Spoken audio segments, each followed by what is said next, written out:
Okay, let me start by laying down some ground rules, okay? You ready? You sure? Okay. Rule number one, don't be an ass. Rule number two, don't take life too seriously. You don't need to be stressing about every little thing. You got that? Okay. Well, for starters, I'm mixed, biracial, two or more races, or whatever you want to call it. On paper, I'm black and Mexican. Most of my life, which is only like 20 plus years, I've been getting into constant arguments. With who, you might ask? Well, myself. For the longest time, I've been asking myself the same question over and over again. Who am I? Who am I? I'd like to think I have the answer, but whenever I look in the mirror, I see another me telling myself, hey, shut the fuck up, that's not you. And I'm like, well, why not? That's clearly me right there. And he's like, that ain't you, that you is someone you think you need to be. That you is what other people think you're supposed to be. You're supposed to be. What the hell does that even mean? Stereotypes, profiling, skin color, racial background, all of these little tiny things are what people use to judge you. But here's the thing. All of these things are external. They're not internal. What I mean by internal is like what you like to eat, what you like to do, what you like to dance to. Think of it like this. No one is going to know whether I like El Caballo Dorado or the Cupid Shuffle. What I'm trying to say is that you create an image that you want other people to perceive you as. Well, what do I perceive myself as?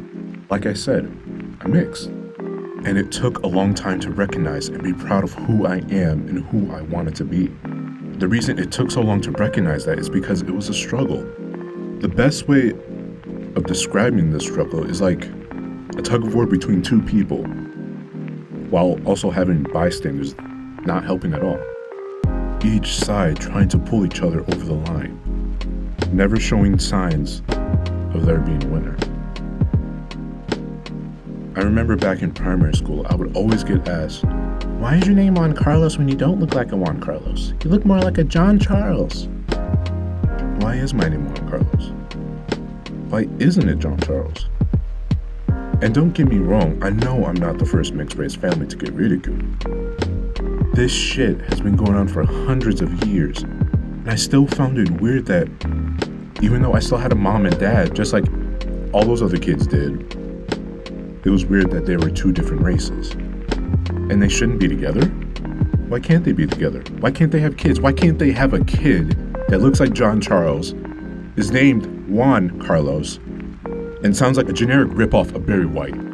I learned later that they're only speaking on their experiences. They're only speaking on what they know. They don't know who you are, or where you came from, or what you've experienced. And like I said before, my family is not the first one. Mildred Jeter and Richard Loving, a black and white couple, lived in Virginia, had 3 kids, and they wanted to get married. But there was an act called the Racial Integrity Act of 1924, and that act states that they can ban interracial marriages. But because they felt like love was a vital human right, they went to DC and they got married. They came back to Virginia, they were going to serve time, but they fought in court and they won. And later it was known as the Loving Act of 1967. This act, this movement, this married couple was, I would say, the beginning of interracial couples and interracial children becoming socially accepted. There's a day named after this act.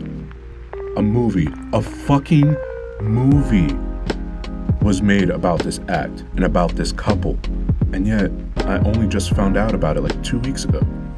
And just because it happens in the past doesn't mean it will not happen in the present or in the future. A couple of months ago, a couple in Ireland were being harassed online for appearing in a local market ad. The people that watched the ad, they didn't harass the supermarket or the ad itself. They harassed the actors, the goddamn actors within the ad for being an interracial couple. They got harassed so bad that they had to leave the country for their own safety. That shit is crazy, and it's not the only story that's being added into this big cauldron. But just because it's a big cauldron doesn't mean it should be devalued for being one of many. It has a purpose, and I value that purpose. The purpose of being free to choose who you want to be, and having the ability to find other people dealing with the same issues you're dealing with. I don't need to be blocked in, just the same as you don't need to be blocked in.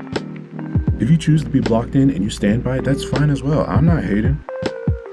At the end of the day, you're the one sleeping in your bed, not someone else's. Have you heard of the phrase, you make the bed you sleep in? We are what we are. We choose who we want to be. So I'm going to ask you one last question. Who are you?